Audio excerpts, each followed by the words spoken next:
اللهم صل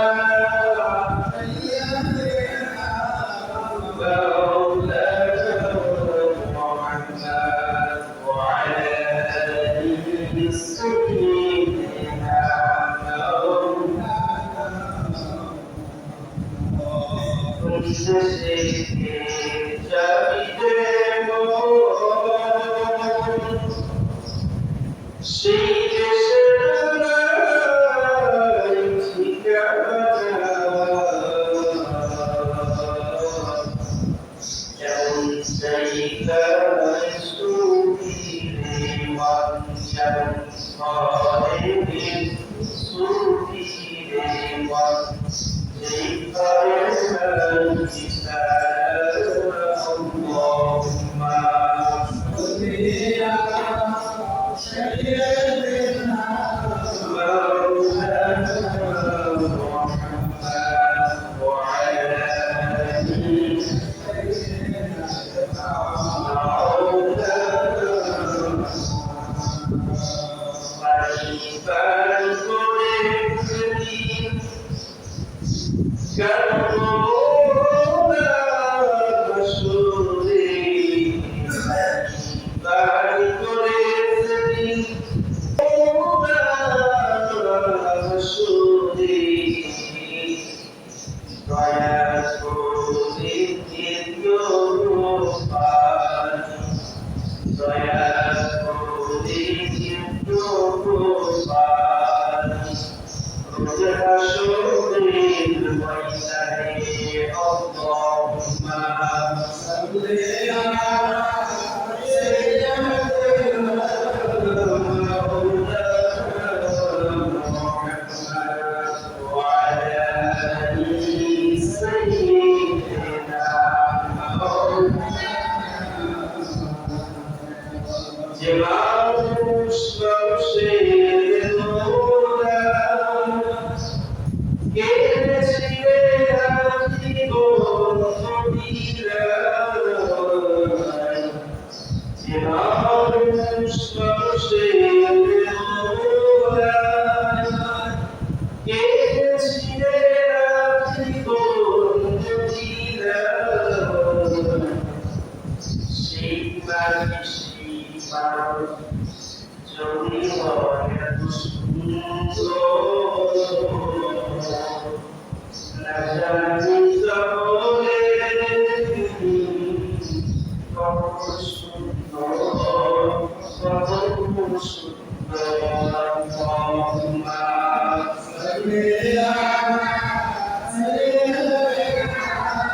مولانا محمد وعلى آله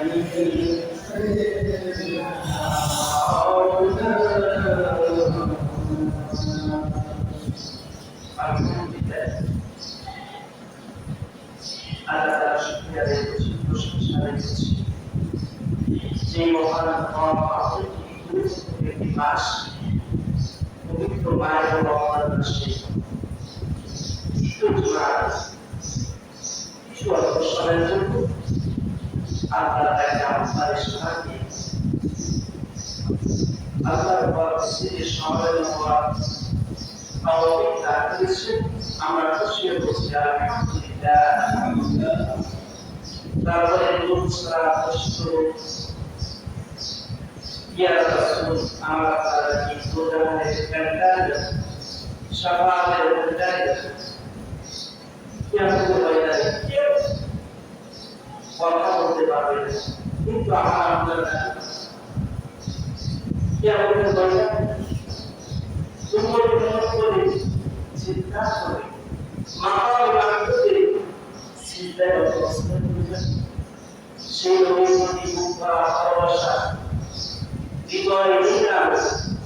اللهم صل সারা আমরা করে বলছি اللهم صل عليه اللهم بارك عليه সম্মানিত উপস্থিতি আমরা বিদায় করা সমস্যার আলোচনা করতে চাই আমরা বলতে পারি সূরাতুল বাকারা 183 নম্বর আয়াতে আলোচনা করছি না সেখান থেকে তিনটা পয়েন্ট বের করেছি একটা পয়েন্ট হচ্ছে ঈমানদার গায়ের সম্পর্কে আমরা আলোচনা করেছি পরে আসছে যেটা আছে দ্বিতীয় নম্বর পয়েন্ট হচ্ছে আল্লাহ তাআলা বলেছে ইয়া আইয়ুহাল্লাযীনা আমানু কুতিবা আলাইকুমুস সিয়াম কামা কুতিবা আলাল্লাযীনা মিন ক্বাবলিকুম লাআল্লাকুম তাত্তাকুন হে ঈমানদাররা তোমাদের উপর সিয়াম ফরজ করা হয়েছে কুতিবা মানে তোমাদের উপর ফরজ করা হয়েছে এখন আমরা প্রশ্ন করতে পারি আল্লাহ আমাদের উপর সিয়াম ফরজ করেছে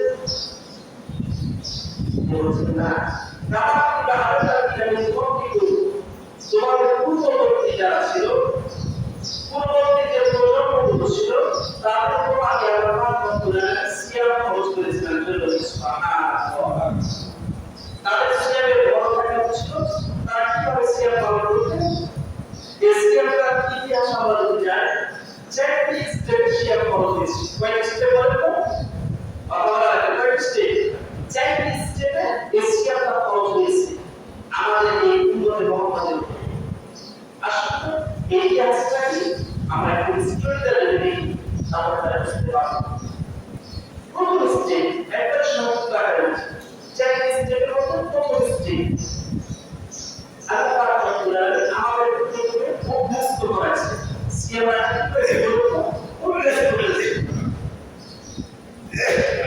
আল্লাহ সাল্লাল্লাহু আলাইহি ওয়াসাল্লাম কিতাবের নাম সূরা আল-নাসাই হাদিস নাম্বার 2413 قال النبي صلى الله عليه وسلم تصومي ثلاثة أيام من كل شهر الرسول صلى الله عليه وسلم إشارة তিনি বলতেছেন تصومي كل شهر الرسول صلى الله عليه وسلم প্রতি চন্দ্র মাসে 3টি সিয়াম পালন করতেন কয়েক সিয়াম হলো 3টি সিয়াম পালন করতেন এজন্য এবারে হযরত আবু আলাইহিস সালাম এখানে ইমাম হাফিজ রাহিমাহুল্লাহ তিনি বলতেছেন হযরত আবু আলাইহিস সালাম সর্বপ্রথম এই আয়াত কি সিয়ামটা পালন করেন যার কারণে আমাদের মুহাম্মদ সাল্লাল্লাহু আলাইহি ওয়াসাল্লাম তার ধারণা ইসলামটা পালন করতে সুবহানাল্লাহ হযরত আবু আলাইহিস সালাম এবং আমাদের মা হাওয়া আলাইহিস সালাম দুইজন যখন জান্নাত থেকে বের হয়েছে তখন অনেকদিন পর আবার ময়দানে দুইজন একত্রিত হওয়ার পর একটি জড়িয়ে থাকার পরে তাদের চেহারাটা একটা জড়িয়ে আবহাওয়া থেকে আরো বিকল্প হয়েছিল যারা পশুতে তাদের তাদের জীবনটা সুখময় করার জন্য হযরত জিবরাইল আলাইহিস সালামকে আল্লাহ পাক রব্বুল আলামিন পাঠিয়ে এবং তিনি এই ঘোষণা করলেন যে যাও আদম আলাইহিস সালামকে গিয়ে তার কাছে যাও আদম এবং হাওয়া আলাইহিস সালাম তাদের এই আয়াতুল বীজ অর্থাৎ চন্দ্রমাসের 3টি সিয়াম পালন করে আর এই 3টি সিয়াম পালন করতে তাদের চেহারা বলতে চেহারা বলতে যে এই জমির আবহাওয়া এই আলো বিকল্প হয়ে গেছে এই 3টা সিয়াম পালন করতে আল্লাহ পাক রব্বুল আলামিন তাদের চেহারা বলতে ফুটে দেয় বলে বলেন সুবহানাল্লাহ আয়াত শব্দটি ইয়াউম এর বহুবচন ইয়াউম মানে হচ্ছে দিন আর বীজ শব্দের অর্থ হচ্ছে শুভ্র বা সাদা বিশ্বরের শুভ বা সাদা মুফতি আমিনুল ইহসান রাহিমাহুল্লাহ তিনি বর্ণনা করছেন তিনি বর্ণনা করেছেন যে না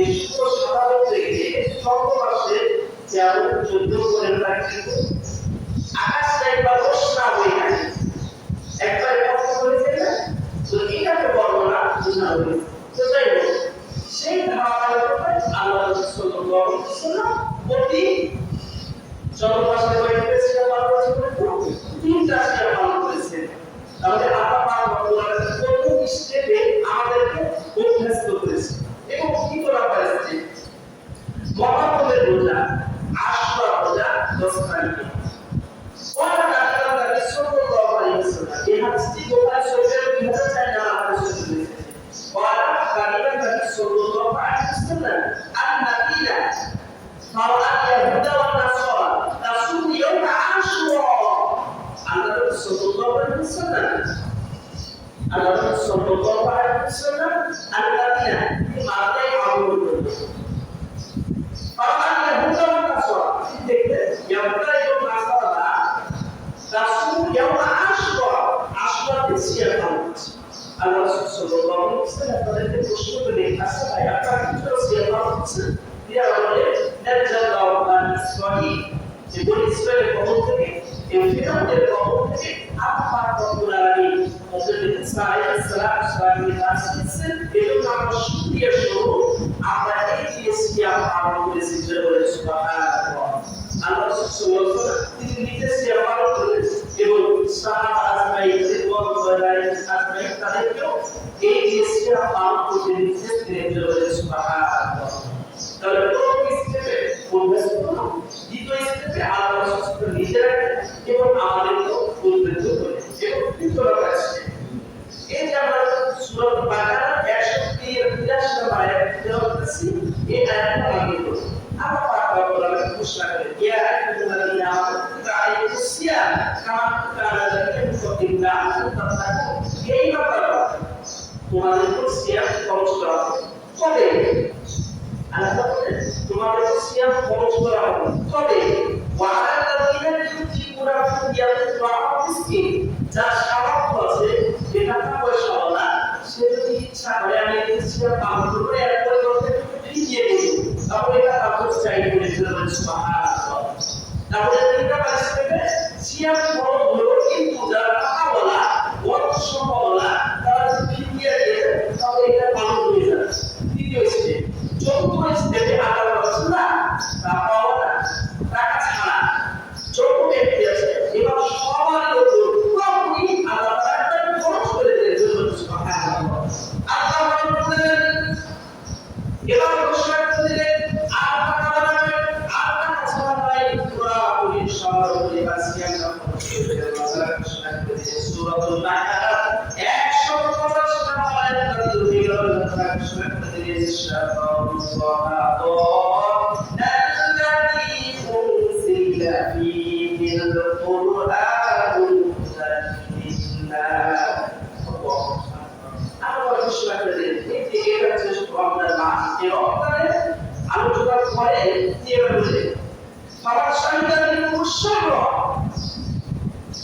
খাবার শরীরের উৎসব এবার টাকা বলা নাই টাকা বলা টাকা ছাড়া সমাজ যারা এসিয়া মাস পাবে যারা বিবেক সম্পূর্ণ ব্যক্তি আইন সম্পূর্ণ ব্যক্তি সবার উপর এসিয়া খরচ করা হবে সুবহানাল্লাহ আমরা বলে কয়েক স্টেপ সিয়া খরচ করব সেট স্টেপ বাই স্টেপ চার স্টেপে সিয়া একেবারে পুরোপুরি খরচ হয়ে গেল এই হচ্ছে সিয়াদের ইতিহাস এবার সত্যি করা স্টেপ হচ্ছে তাকওয়া লাআল্লাকুম তাত্তাকুন যাদের তাকওয়া অর্জন করতে পারবে Allah Taala ঘোষণা করেছেন সূরাতুল আহজাব আয়াত নম্বর 1 আল্লাহ বলেছেন ইয়া আইয়ুহান নাবিয়্যু তাকিল্লাহ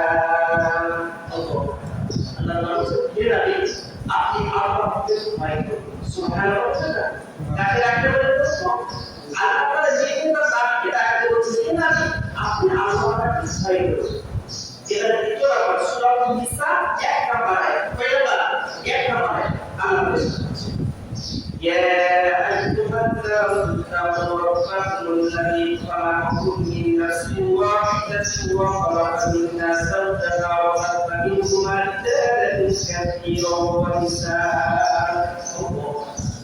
Allah বলছে ইয়া আইয়ুহান নাস এরা সকল মানুষকে একত্রিত করে বলে এখানে হিন্দু বৌদ্ধ খ্রিস্টান তারা এত হচ্ছে যারা প্রত্যেকটা মানুষ বলে দেখেছিল যারা এসেছে ভবিষ্যতে আরো প্রজন্ম আসবে যারা মানুষ বলে বেঁচেছিল হবে সকলকে সম্পদ করে বলে ইয়া আইয়ুহান নাস হে মানুষ সম্প্রদায় ইত্তাকুল্লাহ তোমরা আল্লাহকে ভয় করো সুবহানাল্লাহ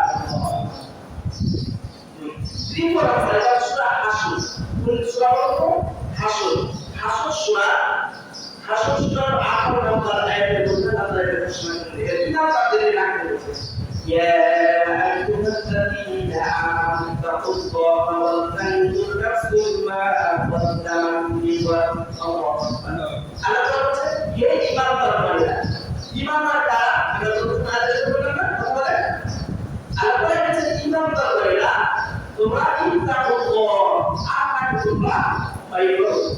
আর তারা বুঝি আগামীকাল তারা কি পাঠাবে, পরকালে কি দান করেছে, এটা তাদের জন্য জানা উচিত। এবার দেখেন তাহলে প্রথমে ডাকে কি থাকে আল্লাহ রাসূলুল্লাহ বলেন আল্লাহকে ভয় করো। দ্বিতীয় নাম্বার বলেন হে মানুষ সম্প্রদায় তোমরা আল্লাহকে ভয় করো। তৃতীয় নাম্বারে বলেন হে ঈমানদারগণ তোমরা কাকে ভয় করো? আল্লাহকে ভয় করো। এবার যদি বলে এখানে প্রশ্ন করতে চাই যে আল্লাহকে ভয় করলে আমাদের লাভটা কি? আল্লাহকে ভয় করি তাহলে আমাদের লাভটা কি? এবার সূরা আয়াত নাম্বার 4 আল্লাহ রাসূল যদি তোমরা আল্লাহকে ভয় করো তাকে অর্জন করো খোদার বিরোধ করো তোমাদের কি হবে? আল্লাহ তাআলা ঘোষণা করে দিলেন ইন্না আকরামাকুম ইনদাল্লাহি আতকাকুম। যা আল্লাহকে ভয় করবে তাদের সম্মান আল্লাহ তাআলার কাছে অনেক অনেক বেশি। সুবহানাল্লাহ। তাহলে আমরা জানলাম তাকওয়া। আসলে তাকওয়াটা কি? যে আল্লাহকে এত বললে আপনাকে ভয় করো, ইমানদারকে ডাকতে বলছে, মানুষদেরকে ডাকতে বলছে, নাবিকে ডাকতে বলছে, তাহলে তাকওয়াটা কি? এটা আমাদের জানা দরকার আছে না? এটা আছে। তাকওয়া এর আগে আগে বলছে তাকওয়া শব্দটি ওয়াকা ইয়াকা বিপদ বাবে নাসওয়া এর মাসদার। একটা আগে বলছে আর খশিয়াতু তোমরা ভয় করা। দ্বিতীয় নম্বরে আর নিহাফাযত তথা রক্ষা করা। তৃতীয় নম্বরে আর কওম ওয়াজিদি প্রদর্শন করা। চতুর্থ নম্বরে অধিক সংরক্ষণ করা। কিন্তু তাকওয়ার পারিভাষিক সংজ্ঞা প্রদান করতে গিয়ে ওয়াইসুল মুফাসসিরিন হযরত আব্দুল্লাহ ইবনে আব্বাস রাদিয়াল্লাহু আনহু তিনি বর্ণনা করেছেন আত-তাকওয়া ওয়াল ইমতিসালু বিআমরিল্লাহি ওয়া লা ইস্তিনাবা আন নাওয়াবিহি। ওয়াইসুল মুফাসসিরিন হযরত আব্দুল্লাহ ইবনে আব্বাস রাদিয়াল্লাহু আনহু বলেছেন তাকওয়া কি? তাকওয়ার পারিভাষিক সংজ্ঞা, তাকওয়ার পারিভাষিক সংজ্ঞা হচ্ছে আল্লাহ তাআলার আদেশ বা আনুগত্যকে একেবারে কংখানুগতভাবে মানা এবং আল্লাহ তাআলা যে নিষেধ করেছে এই নিষেধগুলোকে 100তে 100 ভাগ মেনে নেওয়ার নাম হচ্ছে তাকওয়া। সুবহানাল্লাহ। তাহলে আল্লাহ তাআলা কি আদেশ করেছেন? আল্লাহ তাআলা কি নামাজের আদেশ করতে বলে? রোজা রাখতে বলেন নাই? হজের কথা বলেন নাই? তাহলে এই যে ভালো ভালো কাজগুলো আদেশ করেছে, আমি কিন্তু মুমিন কাজ করি তাহলে তার কিন্তু এগুলো মানতে হবে। আর যখন নিষেধ করেছে এই যে অপকর্ম করা যাবে না, মদ খাওয়া যাবে না, ঘুষ খাওয়া যাবে না, সুদ খাওয়া যাবে না, জেনা করা যাবে না, অন্যায় অপরাধ করা যাবে না, এই সব কাজগুলো করা যাবে না। এটা হচ্ছে আমি তাকওয়া অর্জন করতে পারি, তাহলে এগুলো করা যাবে না। এবার তাকওয়াটা কি? এই তাকওয়ার একটা ব্যাখ্যা হযরত ওমর ফারুক রাদিয়াল্লাহু আনহু লিখেছেন। হযরত ওমর ফারুক রাদিয়াল্লাহু আনহু একবার হযরত উমার ইবনে কাআব রাদিয়াল্লাহু আনহু ডাকতে বলেন, ভাই ভাই আপনি কি তাকওয়ার একটা ব্যাখ্যা দিতে পারবেন?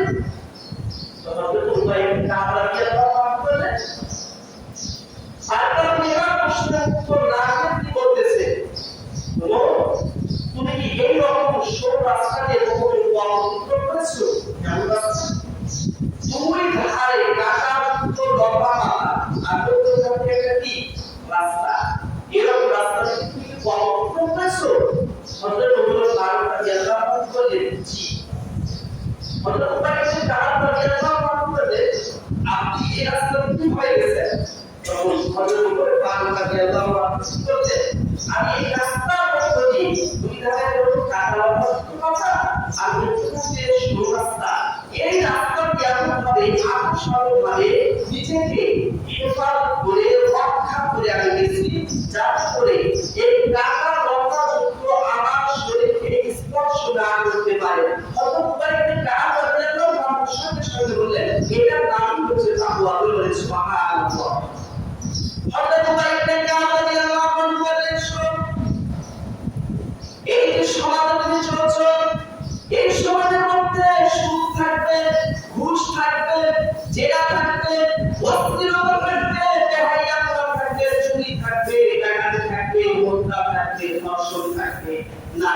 নিরাপদ থাকবে। এই সমাজটা তুলসীর পাতার মতো এই সমাজের মধ্যে চলতে হয়, তাহলে তোমাকে ওই কাটা যুক্ত লম্বা পাতা যুক্ত রাস্তাতে যেভাবে প্রস্তুত করেছো বড়ভাবে এই সমাজের মধ্যে এই পাপাচার ওয়ালাচার থেকে যে তোমাকে বেঁচে চলতে হবে, তাহলে চিন্তা অর্জন করতে পারবে। সুবহানাল্লাহ, চিন্তা করতে সুবহানাল্লাহ, তাহলে কি সুন্দর একটি চমৎকার গান। তাহলে তাকওয়া, এই তাকওয়া অর্জন করতে আর তাকওয়া আমাকে আমরা কি পালন করতে হবে। তাকওয়া অর্জন প্রতিষ্ঠা শুরু, এই তাকওয়া যদি ইবাদতের মধ্যে না থাকে আপনার অনুবাদটা আল্লাহ তাআলা কবুল করবেন না। তাহলে কত সুন্দর খেতেছে। এবার আছে বনি ইসরাইলের জামানা 3 জন যুবক, কয়টি যুবক বলতো? 3টি যুবক বনি ইসরাইলের জামানা, তারা খুব শিকারে গেছে, বাজারে মধ্যে গেছে, যাওয়ার পর হঠাৎ করে রাত হয়ে গেছে। তারা মনে করে চিন্তা করো পাহাড়ি এলাকা জঙ্গল, এখন আমরা তো রাত্রিবেলায় পথক্রম করতে পারবো না, তাহলে কি করা যায়? চলে যায় আমরা থেকে চলে একটা গুহায় আশ্রয় করবো। তারা 300 একটা গুহার মধ্যে প্রবেশ করলো, করার সাথে সাথে পাহাড় থেকে একটা পাথরের টুকরা এসে গুহাটা বন্ধ হয়ে গেল। এখন তারা 3জনে শক্তি প্রয়োগ করে ওই পাথরটাকে সরানোর চেষ্টা করে, তাদের কোনো মতে পাথরটা কি হচ্ছে না, সরছে না। পরিশেষে তারা একটা মিটিং করলো, মিটিংয়ের মধ্যে তারা মারামারি করলো। শুনে আজকে যে পাথরটা দেখতেছি, এই পাথরটা আমরা শক্তি প্রয়োগ করে সরানোর চেষ্টা করতে পারলাম না। আছে আমরা কে কি ভালো আমল করেছি, এর দোহাই দিয়ে মহান রবের কাছে দোয়া করে আল্লাহ অবশ্যই পাথরটাকে করে দেবেন সরিয়ে। একটা বার সাথে যাওয়ার শিক্ষা দেব, একটা বার তিনি আল্লাহর কাছে বলিয়ে দিয়েছেন, আমার পিতামাতা বলে চলে দিয়েছি, তার দুধ গ্রহণ করতাম সর্বপ্রথম যতক্ষণ পর্যন্ত আমার পিতামাতাকে এই ইয়ারা পান না করে ততক্ষণ পর্যন্ত আমি আমার স্ত্রী, আমার পুত্র, আমার সন্তান কাউকে খাবার দিত না। তাহলে যদি এটা তোমার কাছে পছন্দনীয় হয়ে থাকে, ইয়া ওসিলা করে আমাদের এই পাথরটাকে সরিয়ে দাও। বিশ্বনবী বলে, মুসলিম দলকে ঘটনা বলতেছে, বিশ্বনবী সাল্লাল্লাহু আলাইহি ওয়াসাল্লাম বলছে, এই যুবকটা দোয়া করতে দেরি, মুহূর্তের মধ্যে ওই পাথরটা একটু সরে যেতে দেরি হলো না। সুবহানাল্লাহ। এখানে শিক্ষা অর্জন করুন। অনেক মানুষ আছে যারা আমাদের সাথে দেখা করছি, আমাদের দোয়া হচ্ছে না, ভাই আপনাকে বলবো, আপনি যে যেটা ভালো কাজ করেন ওই ভালো কাজে বসে আল্লাহর কাছে ক্ষমা চান। আমি এই ভালো কাজটা করতে অসুখ করে আমাকে মাফ করে দাও, অবশ্যই দেখবে মহান তারা আপনাকে মাফ করে দেবেন। সুবহানাল্লাহ। দ্বিতীয় নাম্বার, একজন মালিক তার জন্য শ্রমিক নিযুক্ত করলো, নিযুক্ত হওয়ার পর কাজ যখন শেষ হয়ে গেল, শেষ হওয়ার পর এই মালিক প্রত্যেকটা শ্রমিককে তার ন্যায্য অধিকার দিয়ে দিল। কিন্তু একজন শ্রমিক ওখানে ছিল না, চলে গেছে। যদি চিন্তা করলে সব শ্রমিককে তো টাকা দেবে, তার মধ্যে দিয়ে দিলাম যে একজন বাকি কয়জন করতো, একজন বাকি। তো তিনি মনে চিন্তা করলে তারা কি করা যায়, এই টাকাটা নিয়ে বকরি কিনলে বা আছে কিনলে বিভিন্ন ধরনের একটা দিয়েছে। পরিশেষে দেখা গেল ওই টাকা থেকে অনেক বড় একটা মুক্তি পার হয়ে গেল। হঠাৎ করে ওই শ্রমিক এবার মালিকের দরবার এসেছে, আসার পর বলছে, ভাই স্যার আপনার কাছে অনেক টাকা কি করেছিলাম, কাজ করেছিলাম, তো যার পারিশ্রমিক আমি নিয়ে চলে গেছিলাম, তার পরশনে যে আমাকে পাওয়া ওটা দিয়ে দিই। ওই মালিক তাকে সুন্দরভাবে চরমভূমিতে নিয়ে চলে গেল। কোথায় বলতো? চরমভূমিতে। এই চরমভূমিতে যাওয়ার পর এবার বলতেছে মালিক, এই যে তোমার এই পালটা দেখছো না, এই পালটা সব তোমার। এই শ্রমিক বলতেছে, স্যার আমার শরীর 5 টাকা আছে, আমি তো পাই কত সামান্য টাকা, আপনি বলছেন পুরা পালটা তোমার। আপনি কল্পনা করতে আপনার দিকে খাটা এখন চিন্তা করে বলেছে যে তার পারিশ্রমিক টাকা দিয়ে মুসলিম টাকা দিয়ে দুইটা ছাগল কিনেছে বলতে কিনেছে ওখান পরে পাল হয়ে গেছে। আমরা তো না হচ্ছে পালনাটা দিতে চাই না। আপনি ওই সময় গোটা পালটা দিয়ে দিতে বলে সুবহানাল্লাহ। এখানে যে বলছে রব্বুরা এই কাজটা যদি তোমাকে রাজি খুশি করার উদ্দেশ্য হয়ে থাকে তাহলে পরে মেহেরবানি করে আমাদের পাপটা কি করে দাও, সরিয়ে দাও। বিশ্বনবী বলেন বিমানটা দোয়া করতে দেখি ওই গুহার উপরে আর একটু পাপটা সরতে দেরি হলো কারণ সুবহানাল্লাহ। কয়টা কথা বলবো আচ্ছা কেনা কি করা এটা হচ্ছে মেন পয়েন্ট আজকের আলোচনা। এই পয়েন্টটার জন্য এতগুলো আসলাম শুনে যেটা যুবক ভাইরা আছে মানে অনেক মুরব্বী বাবা আছে আপনারা আপনাদের জন্য আরেকজন ব্যক্তি আল্লাহর কাছে দোয়া করছে রব্বুল আলামিন একজন আমার বর্তমান সুন্দরী চাচাতো বলছিল বর্তমান সুন্দরী এক চাচাতো বলছিল তার সঙ্গে আমার একটা অন্যরকম ফিলিংস জাগ্রত হলো। তো একটা দুর্ভিক্ষের কারণে ওই অপরূপা সুন্দরী মহিলাটি দুর্ভিক্ষের কারণে কিছু খাবারের সংকট হলো।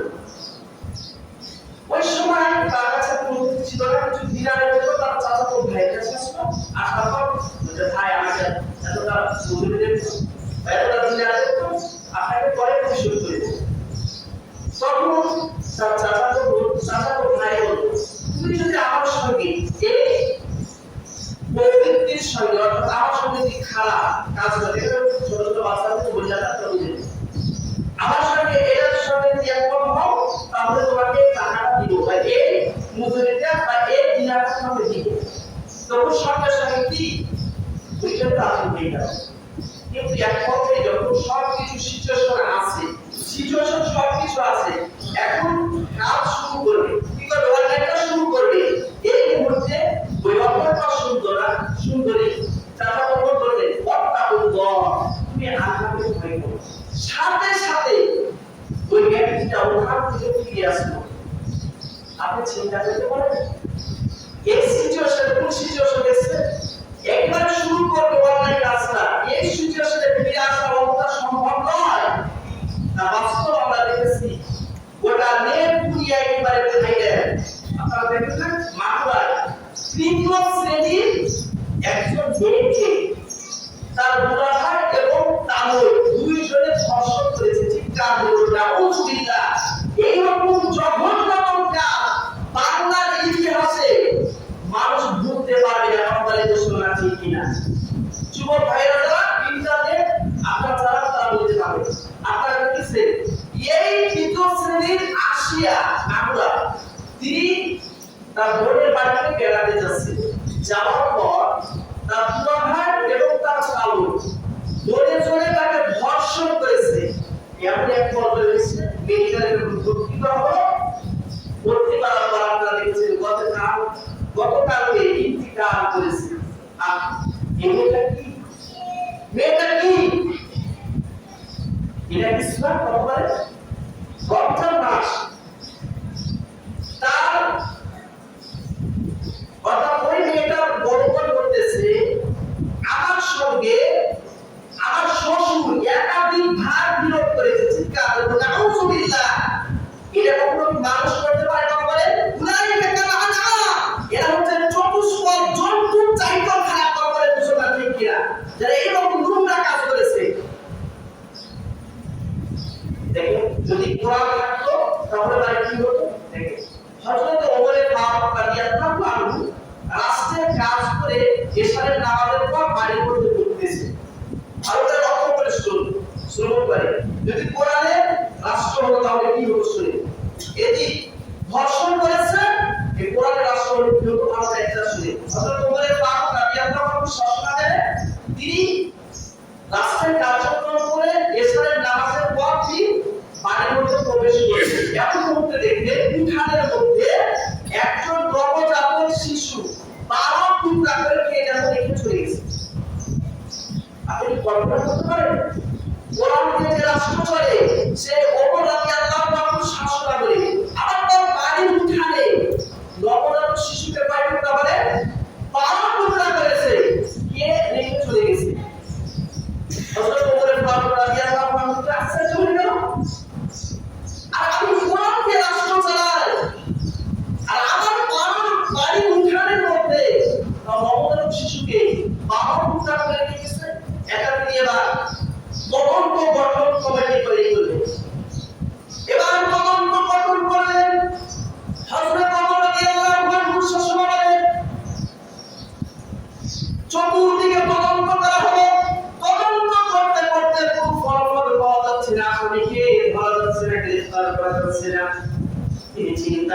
ব্যর্থ হয়ে গেলে একবারে বিদায় 3 দিন পর্যন্ত পার হয়ে গেল।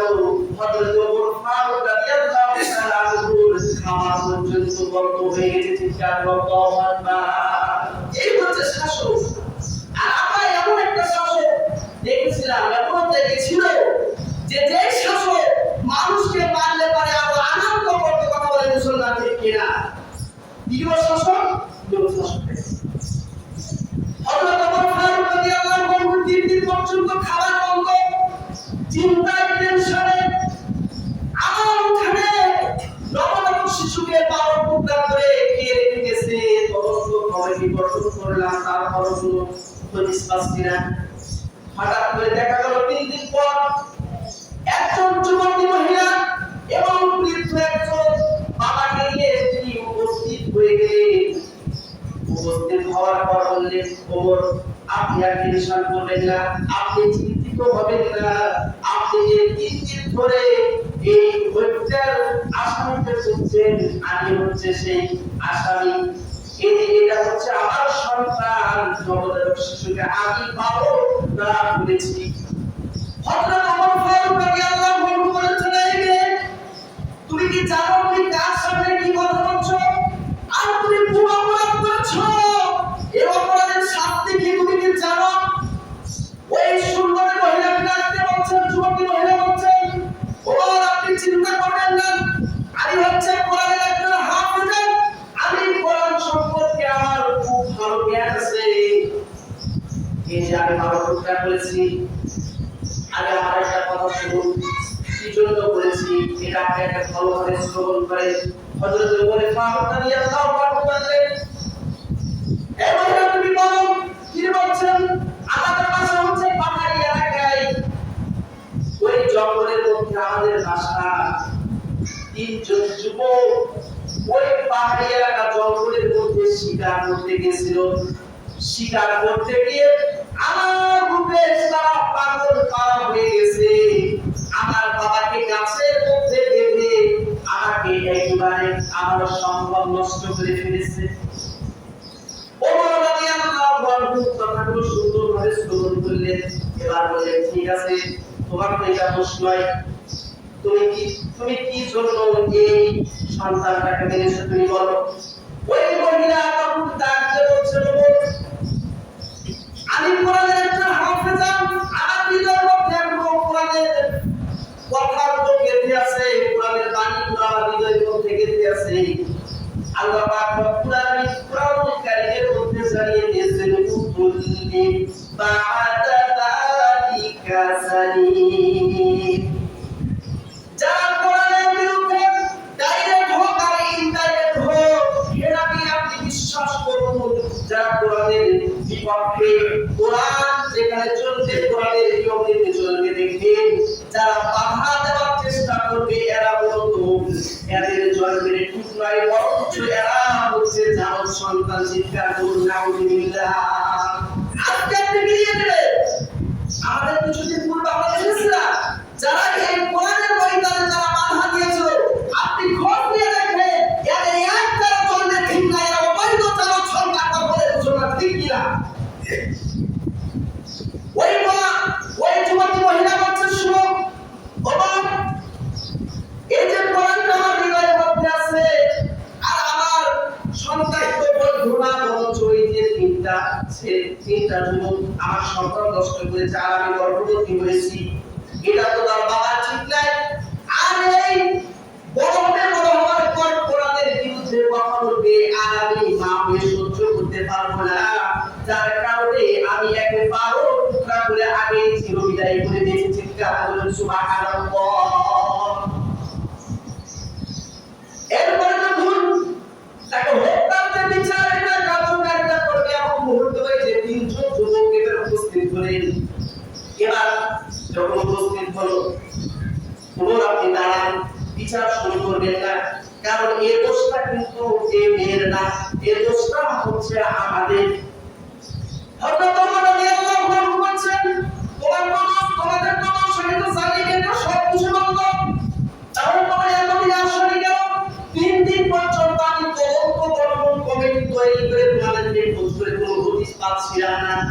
দিন পরে তোমরা কেন উপস্থিত করে গেল এর রহস্যটা কি তোমরা একটু বলো। এই কথা বলার সঙ্গে সঙ্গে ওই তিনজন যুবক এবং ওই যুবতী মহিলা তারা বলছে প্রতিটা মানুষের কিন্তু জীবনের ভয় আছে, কিন্তু আমরা পরে চিন্তা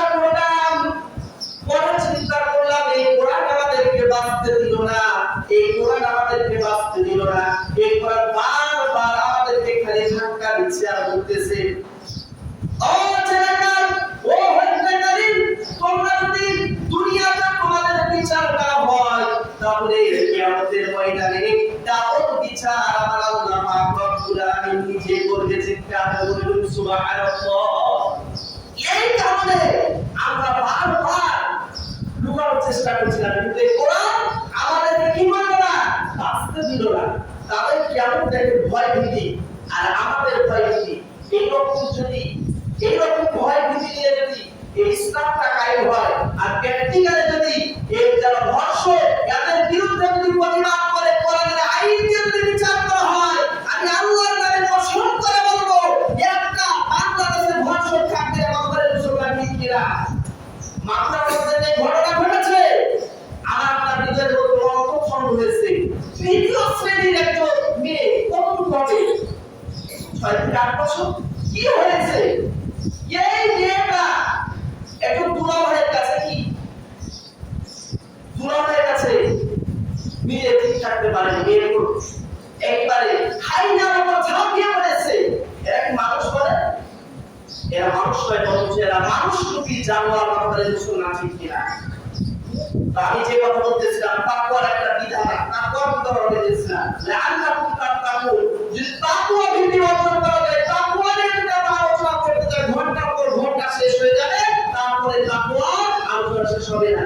কিন্তু যতক্ষণ পর্যন্ত প্রত্যেকটা মানুষের হৃদয়ের মধ্যে কার ভয় বলুন তো, আল্লাহর ভয় না করিলে হবে, ততক্ষণ পর্যন্ত যতই আলোচনা করা যায় কাজ হবে, কথা বলেন কাজ হবে।